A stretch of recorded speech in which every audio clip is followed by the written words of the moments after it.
They say the world looks brighter from behind a smile, and according to the American Association of Cosmetic Dentists, an estimated 10 million Americans will spend $1.7 billion making their smiles brighter by bleaching or whitening their teeth this year. Dr. Doyle Williams of the DentaQuest Foundation is here with what you need to know before you bleach or whiten. Good morning to you, Dr. Williams. Good to see you. Good morning. Great to be here. Why are we all so obsessed? I mean, I think there was an expression for a while, like the bleacherexics, the people who are whitening their teeth too much.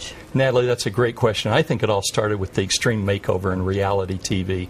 But everybody saw that you could have white teeth in a matter of what looked like minutes or hours, and we just became obsessed with it. And there are so many over-the-counter products now that you can buy and use at home.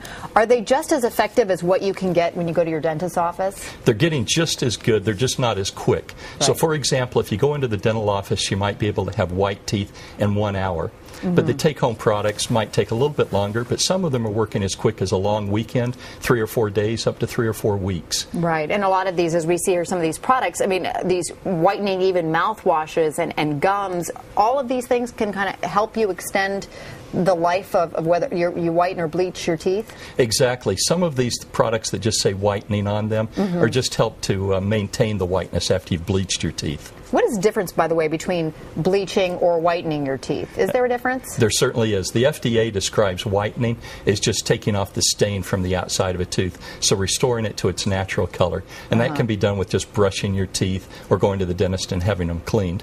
Whereas bleaching, we use a hydrogen peroxide, and we're actually going to lighten the tooth above its ability to naturally be white. Are all teeth created equal when it comes to whitening, or should some people stay away from it? It's not going to work for them. And definitely they're not created equal. And we've got some pictures that I think the audience is going to see that will show yellow and brown stains tend to whiten and brighten very well.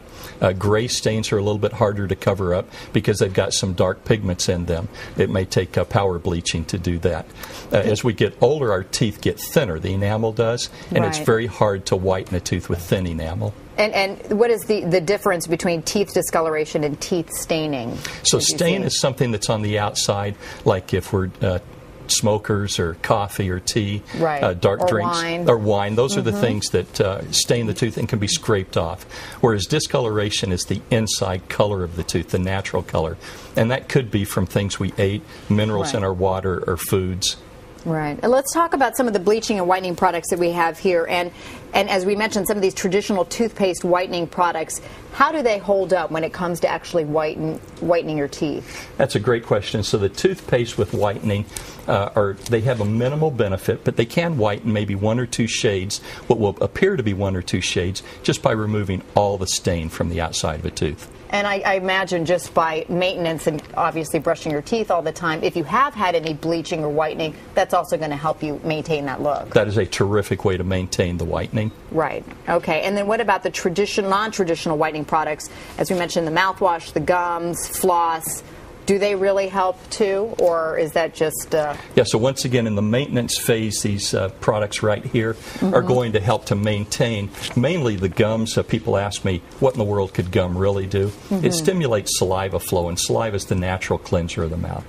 These products in the middle are the ones that really do the bleaching. Yeah. So these are your gels and your trays and your white strips, those kind of things. Right. And these have a hydrogen peroxide in them that is a bleaching agent at different concentrations. The lower the concentration, the longer it takes to bleach. Now, what about when you go to the dentist's office and you see the light technique that they use too, the blue light? Does that work? I mean, what is it about that technology that is different than what you get in the gels or the strips? And that's actually been introduced into one of these over-the-counter products that has its own little blue light in it.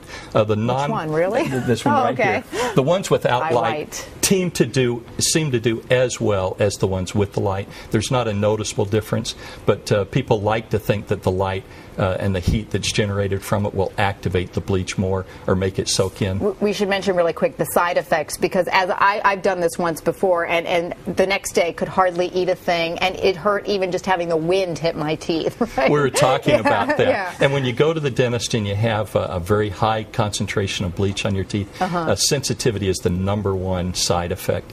The second one is... that goes away with time, though, right? It certainly does. As your teeth remineralize, they get better and the sensitivity goes away. And then the second side effect is you can actually burn your gums.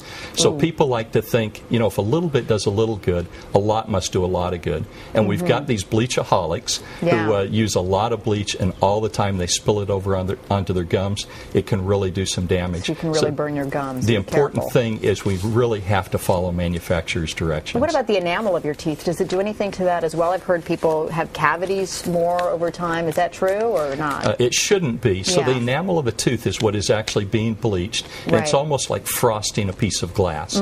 But nature will take care of it, and it will remineralize, and that's why the whiteness tends to go away after a few months or a year. It's because the tooth is getting clear again, and you have to bleach it. All of these things, maintenance. Dr. Doyle Williams, thanks so much. Great to meet you. Thank you.